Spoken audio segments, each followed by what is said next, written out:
You've been lied to your entire life. The most dangerous people on this planet aren't the ones working 24/7. They aren't the hustle gurus bragging about their 4 a.m. wake-up calls, or the CEOs sleeping under their desks. The truly dangerous ones, the ones changing the game, making the real moves, operating on another level. They're the ones who have mastered something everyone else treats as weakness: the art of deliberate, strategic rest.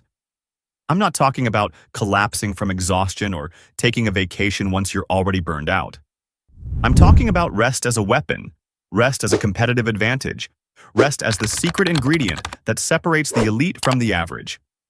We've normalized exhaustion to the point where "I'm so tired" has replaced "hello" as our standard greeting. We wear our dark circles like badges of honor.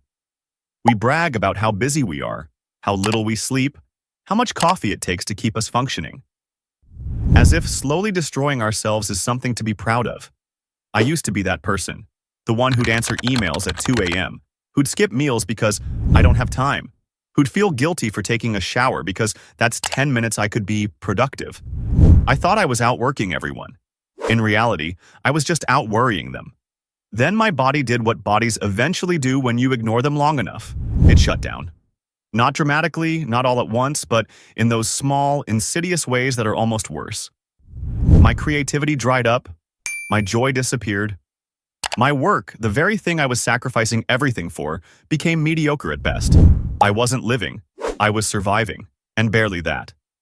That's when I learned the truth that changed everything. Rest isn't what you do when the work is done. Rest is what makes the work worth doing in the first place. Think about a predator in the wild. A lion, a wolf, an eagle. What do they do most of the day? They rest. They conserve energy. They wait. And when the moment comes to strike, when that gazelle appears or that fish swims by, they explode into action with a force and precision that's terrifying to witness. They're not frantic. They're not scattered. They're focused, intentional, and absolutely deadly in their effectiveness. That's what proper rest does for a human being. It doesn't make you soft. It makes you dangerous. But here's the problem. We've forgotten how to rest. What most of us call rest is actually just a different flavor of stress. We collapse on the couch and immediately reach for our phones, bombarding our already overstimulated brains with more information, more outrage, more comparison. We call it Netflix and chill. But there's nothing chill about binging 3 seasons of a show while simultaneously scrolling Instagram and answering work texts. That's not rest. That's digital chaos. But there's something even more important at stake here. When you're chronically tired, chronically stressed, chronically overwhelmed, you become small, defensive, reactive. You start making decisions from a place of fear and scarcity rather than vision and abundance. Your world shrinks to just getting through the day.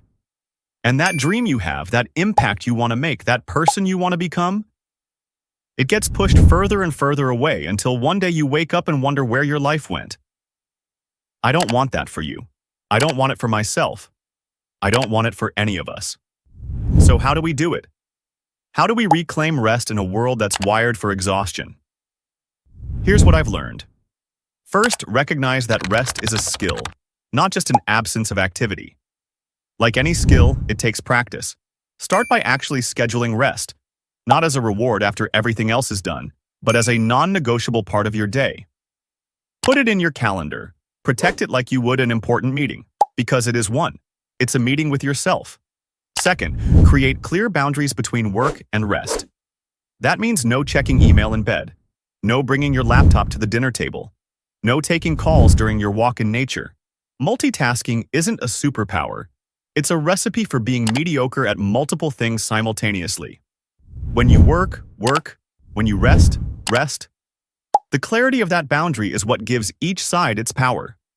Third, experiment with different types of rest until you find what actually restores you. For some people, it's time in nature. For others, it's deep conversation with a friend. For me, it's 20 minutes of complete silence followed by playing the piano. Badly, but with great enthusiasm. The point isn't what you do, it's how it makes you feel afterward. Are you more clear, more calm, more you? That's real rest. Fourth, surround yourself with people who value rest. We absorb the energy of those around us. If everyone in your life is operating at a frantic pace, constantly talking about how busy and important they are, it's going to be nearly impossible for you to slow down.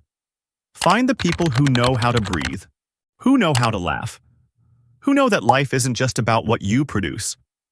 And finally, be patient with yourself. If you've been running on empty for years, it's going to take time to refill your tank.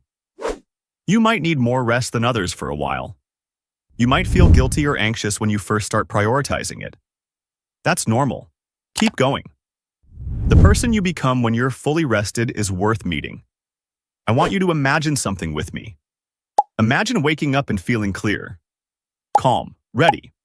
Imagine having the energy to not just get through your day, but to actually live it. Imagine making decisions from a place of wisdom rather than exhaustion. Imagine being so present with the people you love that they feel it. Imagine doing your work with a focus and creativity that surprises even you. That's what becomes possible when you learn to rest well. The world doesn't need more tired people doing more things. The world needs more fully alive people doing the right things, with clarity and with purpose. So put down your phone tonight, turn off the notifications, set a boundary, take a breath, go for a walk without your earbuds. Stare at the sky for no reason. Do something, anything, that reminds you that you're a human being, not a human doing. Because you are not what you produce. You are not your job title. You are not your follower count. You are a living, breathing miracle of consciousness, capable of more than you've let yourself imagine. But only if you rest, only if you recharge, only if you remember that your worth isn't tied to your productivity. Learn to rest so well it makes you dangerous. Rest isn't weak. Rest is warrior strategy. And the battle for your precious life is too important to fight with depleted resources.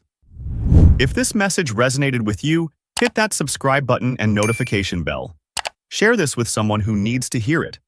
And let me know in the comments, what's one way you're going to prioritize rest this week? Until next time, remember, your power isn't in how long you can push yourself. It's in how well you can replenish yourself. Rest well, my friends.